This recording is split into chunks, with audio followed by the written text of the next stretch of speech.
No, absolutely not. Um, Listen, don't you just hate it when someone does the bare minimum at a task? Yeah. Well, today Jesus is going to prevent us from actually becoming those kinds of people. And I want to start by telling you about a group of people who do way more than the bare minimum. These people do way more than they're ever asked. The only reason I know about those people is because as the pastor, I get to see some things that just like most people don't normally get to see. Like, for instance, on a typical Sunday morning, I like to get here about 6:30, 6:35, because I just want to spend some time in prayer and talk with the Lord, and before I even start rehearsing for the service or anything like that. But at 7 o'clock, a small army of people begins to show up. And that is our worship team, which is our band and our vocalists, and everybody on our tech team. Those are the people who run all the slides and do all the camera work and all the videos and all the sound, all of that kind of tech stuff. They all show up at 7 o'clock in the morning on a Sunday. And though all of those people, they are here on whatever Sunday they're volunteering. They don't come every Sunday, but whatever Sunday they're volunteering, they are here for all three services. And the last service gets out at 12:45. So by the time they get out of here on Sunday, like they've put in a 6-hour day. And it's more than that, because on Wednesday nights, they're here for an hour rehearsal. And even beyond that, in preparation for rehearsal, most of them have done some private rehearsals on their own, just getting ready to learn a song or to get ready for the worship set for that week. So it would not be uncommon for most of these people to put in 9 hours of work just before they even get here, including that Sunday, 9 hours of work for that week, in addition to their full-time jobs and all their family obligations and all the other things that they do. And they do it all because they want to honor Jesus with their lives, and in turn, it gets to bless us. So can we just thank the Lord for all these people that go over and beyond to serve us and do, they're incredible. These are unbelievable people. And we think, like, who does that? Well, our worship team and our tech teams do. They do that. And when I talk to people who are new to Parkway Fellowship, and we're talking about, I'm like, hey, so what do you like about Parkway? They're like, they always say, it's like, oh man, the music. Oh, the music's incredible. Like, oh, the worship. Like, I come in, like I could just feel it, and my heart is engaged, and I just feel close to God and Jesus. It's so wonderful. It just fills me up so much. And I'm like, and the preaching's okay too, right? Like they're like that's like, and the response, that's fine. But the music, the music is so good. And I'm always like, Lord, thanks for keeping me humble. I'm like, okay, that's good, that's great. But listen, our worship and our tech teams, like they do way more than just the minimum, and they do it with a smile. And they're amazing people. So two thoughts. First is this: like we love being around people who do more than the bare minimum, right? Like those are the people we really enjoy being around, because like they have so much energy, they've got so much joy, they do things with such a smile, and it's contagious, and it kind of spills over into our lives. So we love being around those kinds of over and above people. Like we just love it. And the second thought is actually the inverse of that, is that we really don't love being around just the bare minimum type of people. They just do the bare minimum and that's it. Now listen, are they actually doing anything wrong? No. They're doing exactly what they're asked, but that's it. And they're not gonna do any more than just that. They're gonna do the bare minimum. And we really don't enjoy being around those kinds of people, even though all of us have been those people at one point in time in our lives for whatever reason. And who knows, maybe we did have a good reason for being those people at that season of life, but it doesn't matter. We do not really enjoy being around those people. And none of us aspire to be those people. None of us look up to those people. And none of us can count on those people, because the truth is, we can't count on them. But for those of us who are Jesus followers, like there is just something inside of us that pushes back on that bare minimum attitude. Like there's just something in us that it just doesn't sit well with us. It doesn't agree with us. Like we don't like it and we know there's something wrong about it, even though we can't really put our finger on it, but we know there's something wrong with it. And you know what? You would be right. There is something wrong about it because Jesus says 3 quick statements that just absolutely blows that entire bare minimum attitude completely out of the water. And Jesus essentially says that attitude has no place and no role in his kingdom. And that his followers should act a completely different way. And what he says resonates so strongly with his followers that it has actually become a saying that has worked its way into modern American culture. And when people say this saying, like they say it, they know what it means, even though they don't know where it came from or who said it or how it came to be, but they all know what it means. And the saying is this: go the extra mile. Go the extra mile. I mean, we've all heard people say, go the extra mile. Like, hey, you know what? He always goes the extra mile. Or you know what? She puts in so much effort that she always goes the extra mile. So go the extra mile, like that's something that everybody knows what it means, but so many people don't know where it came from, who said it, or why they said it, but there's no question about what it means. Well, this saying actually came from Jesus. It's something that he originally said. So get your Bible out, get your notes out, get your app out, however long you're gonna follow along today, and let's look at what Jesus says. In Matthew chapter 5, beginning in verse 40, this is Jesus talking at the Sermon on the Mount. Here's what he says. He says, and if anyone wants to sue you and take your shirt, hand over your coat as well. If anyone forces you to go 1 mile, go with them 2 miles. Give to the one who asks you, and do not turn away from the one who wants to borrow from you. To which all the people of Jesus' day would have said, but Jesus, who does that? Who does that? And Jesus would say, my followers do.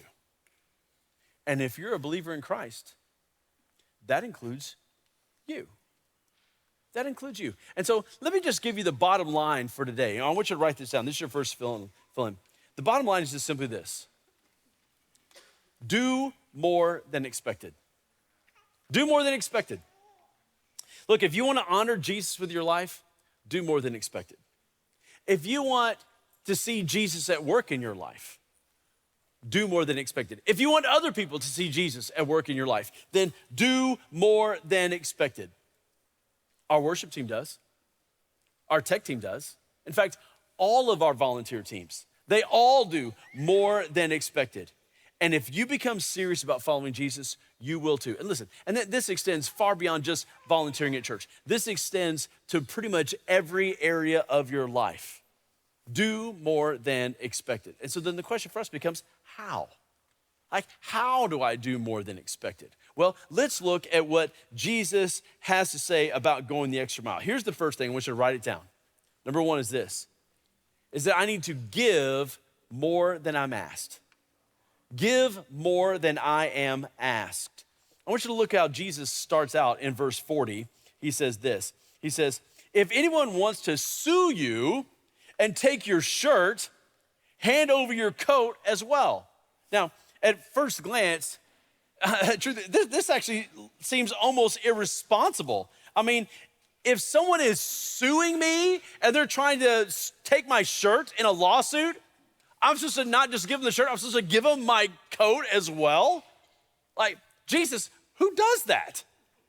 Well, to understand, we really need to understand what Jesus is referencing here, because when Jesus says to give your coat, the coat that people would wear, like that's the thing of real value. Like the shirt, okay, it has value, but it's not nearly as valuable as a coat, okay? Because in the first century, the coat was, first off, they were expensive to make because everything was handmade. I mean, you couldn't just like get online and like order it from Temu. Like you had to actually, these things were handmade. And so they were expensive, they were handmade, they took a lot of time, and they could serve as a pillow, or in the wintertime, it would actually serve as a blanket that you could wear. So the coat was versatile, had a lot of means, and people mostly only had one of these things. And so to just voluntarily give it away, well, that would be doing way more than what was asked. To which we go, who does that? So now, is Jesus telling you that, if you get in a lawsuit and you get sued for damages, that you should just give in and just not only give what they tell you, but voluntarily give them more money as well? I don't really know that that's what Jesus is saying, because Jesus is using this lawsuit as an extreme example. But what I do think Jesus is definitely saying is this, is that if someone is demanding something, even to the point where they are willing to sue you for something, even if it gets to something to that point, then what Jesus is saying is, don't let that thing become more important than the person who is demanding the thing. That's what Jesus is really getting at. And so in that case, just give it to them. In fact, give them more than what they expect. Let me give you an example. And this isn't an exact correlation, but you'll get the idea. A number of years ago, and if you're a longtime Parkway person, you probably remember this.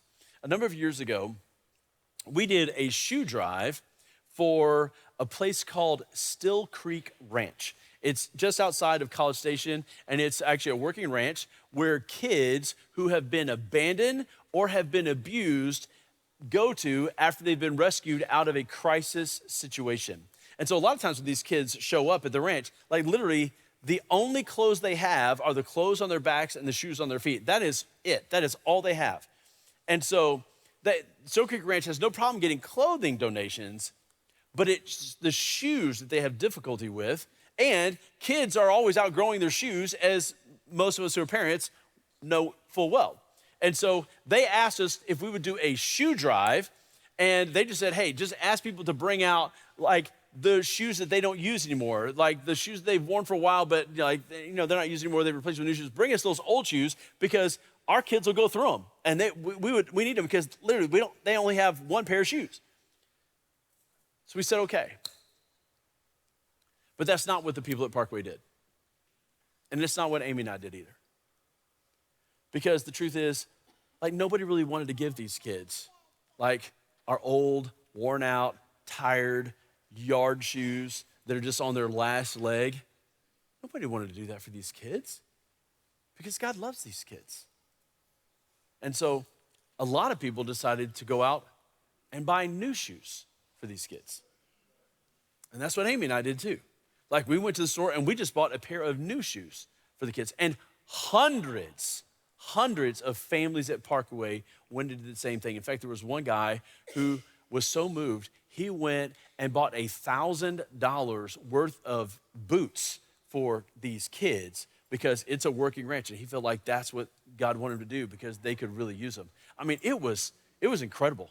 It was unbelievable. It was amazing. And now I get the analogy isn't quite the same as what Jesus is talking about because like Still Creek Ranch wasn't demanding that we do anything like that. But you kind of get the point. That when someone asks for something, you do more than what's expected. You give more than what you are asked. Way more.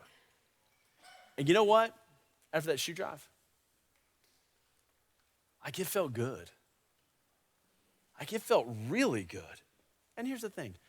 Nobody missed the money that they spent on shoes. Nobody missed it. Not a single person brought their old, worn out, tired shoes. Now, there were some people who definitely brought some used shoes, but they were gently used and they weren't in bad condition. So, because they wanted to bless these kids. But a lot of people went and bought new shoes for these kids. I would say most people did. I'm telling you, it was unbelievable. And that's exactly what Jesus is talking about. You don't do the bare minimum of what is asked. You give whatever, your coat would be in whatever situation you're in. Why? Because it's what Jesus followers do. And I'm telling you, it feels really, really good. But that's not all. Here's the next part of what Jesus says. Write this down. Number 2 is that I need to give more effort than expected.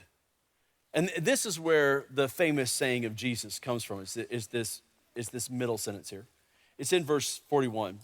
Jesus says, if anyone forces you to go 1 mile, go with them 2 miles, that extra mile. Now, this scenario would have immediately captured the attention of everyone in Jesus' day. Because you see, under Roman law, a Roman soldier could compel any civilian to carry his pack 1 mile. In fact, they had markers from most towns to a mile out so they would know exactly how long a mile was. And these packs that people had to carry were not light. They were between 60 and 70 pounds. So you're not just carrying a lunchbox here. And so can you imagine, you're just going about your workday, and then a Roman soldier says, hey, you need to carry my pack, and you've got to carry it for a mile. So you have to don this super heavy pack, trudge it a mile on foot, and then walk back, and then carry on the rest of your day. And that's if another Roman soldier doesn't come along and demand it again.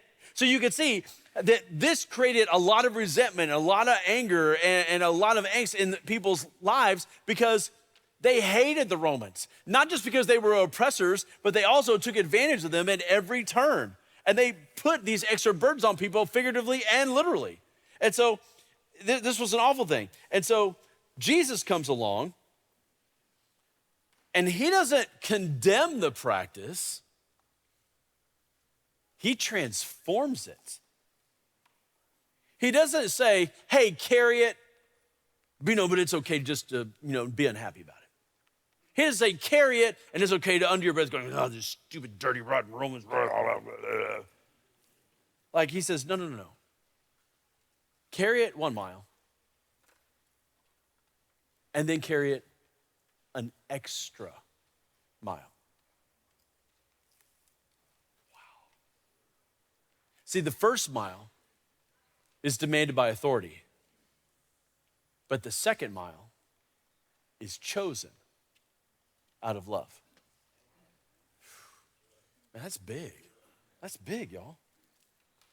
And so for us, this is how we should approach anyone who is an authority over us, whether it's an employer or a teacher or a parent or a coach or, even that pesky HOA, right?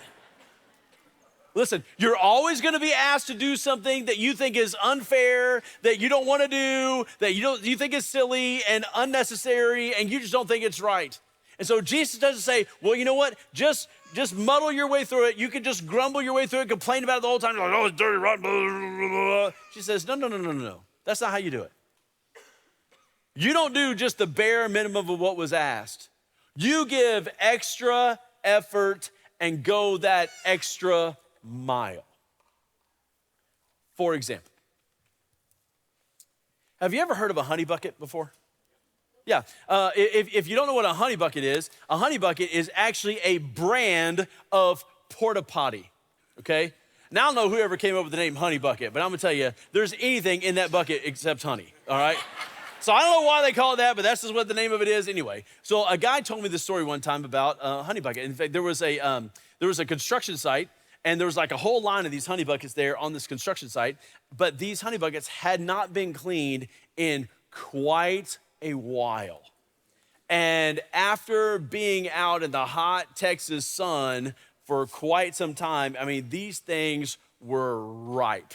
There was a bad smell that was wafting over the whole construction site, and it was not good. So when a guy from Honey Bucket shows up to clean them, man, the foreman comes out, and he is so mad. He's like, I can't believe you guys haven't been under clean these things. They've been there for weeks, and all those things, and my people got to use these things, and they shouldn't have to do that, and it's terrible, these conditions, blah, blah, blah, blah. And he just chews this guy out, one upside down the other. And the guy just stands there. He just takes it. He doesn't say anything.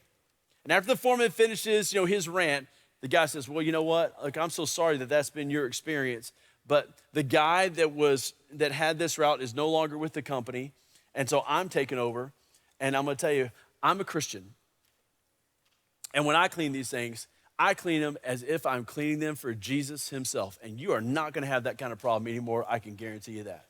And so the guy goes into the first honey bucket, and he just gets in there, he's banging around, and there's like, and he's not just wiping this thing down, like he is cleaning it. Like big time cleaning. So he does that the whole row. He goes down the entire row of honey buckets. He cleans all these things. And as he's getting near the end, now there's a completely new smell. Like there's an aromatic smell, a good smell that is now beginning to flow, to waft over the construction site. So much so, all the workers have stopped what they're doing. And all of them are looking as this guy is finishing up his job, because it's clear that this is way different than anything that they've ever experienced on any construction site ever before. And then the guy leaves.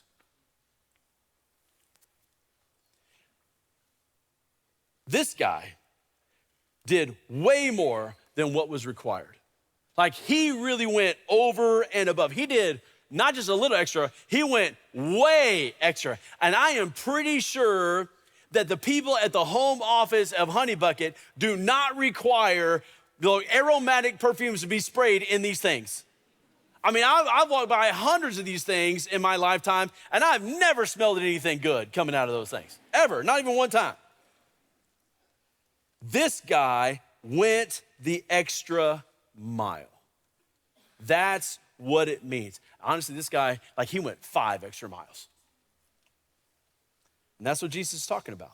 Listen, when you do something, you don't just do what's required. You don't just do the bare minimum. You put in extra effort. You put in the effort it takes as if it was Jesus himself that you are serving. That's what it means to go the extra mile. And you know what?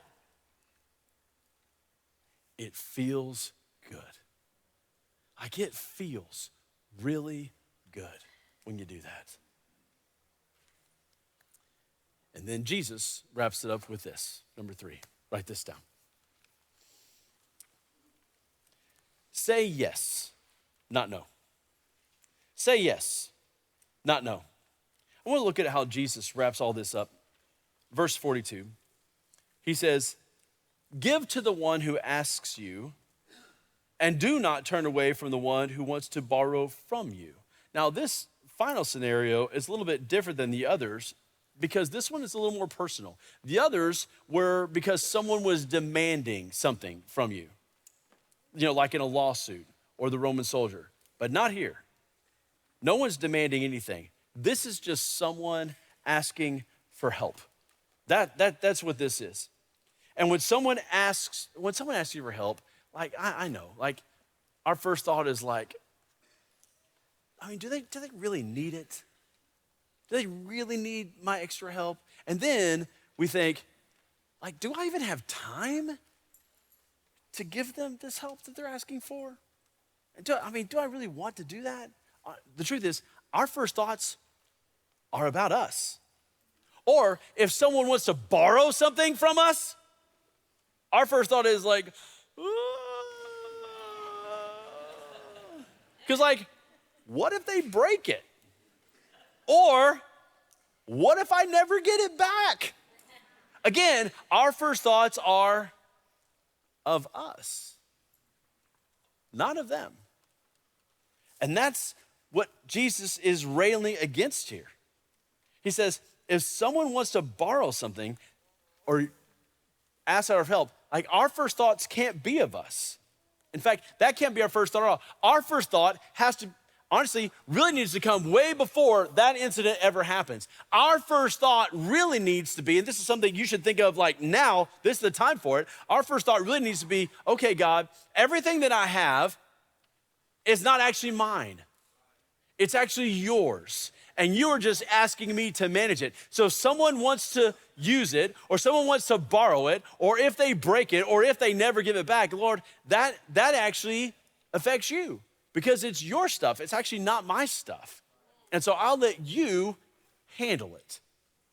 I'll just manage it as best I can in a way that honors you.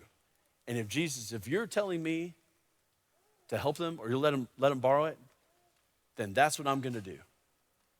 I'm gonna say yes, not no. For instance, a number of years ago, like more than 10, I was talking to a guy who, we were talking about this very verse, and he said, God convicted me about this years ago, and I just made a personal commitment that I'm always gonna say yes and not no. If it's in my ability to do it, I am always gonna say yes and not no. I'm like, you're kidding. He's like, no. Anytime anybody asks me for anything, I always say yes, no matter what it is. I always say yes. And he's like, have people taken advantage of me over time? He said, yeah, they have. Have people borrowed things and not returned them? Yes. Have people borrowed things and returned them broken? He said, yes. And he said, I also eventually had to get the attitude of, like, when somebody asks to borrow something, in my mind, I just have to assume, hey, I'm just giving it to you, because then I'm not mad if I don't get it back, or if I get it back and it's broken. He said, but I've just had this attitude that I'm gonna say yes and not no, and I'm never gonna say no unless I just simply cannot do it. And he said, you know what? I've loved it. He said, it's made my life so full and so rich and so good. I have loved it. And so you know what? Amy and I, we've adopted that same attitude, that anytime anybody asks us for something, like, we always say yes, not no. I mean, as long as we actually can do it. I mean, somebody says, hey, Mike, can I borrow $1 million? I'm, okay, But if we have the ability to do it, our answer is always yes. It's not no, because we want to do what Jesus is telling us to do. And now, have people taken advantage of us? Absolutely. Have people returned things broken? Yep. Have they just not returned some things at all? Absolutely, that's happened. But here's the thing. I don't regret saying yes, and Amy doesn't either. Again, sometimes we don't have the ability, but we always try to say yes, and we've actually never regretted it, even though it's cost us sometimes. And really, our model for this is Jesus, right? Because Jesus never commands us to do something that he himself was not willing to do. In fact, when Jesus died for our sins, he didn't just do the bare minimum. Like, he died a torturous death, because that is what bearing the sins of the world demanded. If you're gonna bear the sins of the world, that does not demand a quick, easy, and painless death. It demanded a horribly painful death, which was crucifixion. In fact, crucifixion was so awful, so torturous, so painful, that even the Romans themselves eventually outlawed crucifixion, because they said it was so awful that no person should ever be subjected to that. But that's what Jesus did for you and for me. He went to the cross so that his death could pay for your sin and for mine. Because you don't go to heaven by being good. You go to heaven by being forgiven. And it's after you're forgiven, that's when Jesus comes into your life to help you do good. So if you've never asked Jesus to come into your life to forgive you, do that today. There's a prayer at the bottom of your message notes. If you pray that prayer today, then after the service is over, I want you to come to the front. We've got some free materials we want to give you to help you get started and what to do next. But for all of us, if we will do the things that Jesus is asking us to do, to not become a person who just does the very bare minimum, you know what? Man, you'll feel good. You'll feel really good. Because it feels good to go the extra mile, to do more than what's expected, to say yes and not no. And really, who does that? Well, Jesus followers do. That's who. And that's you. And that's me.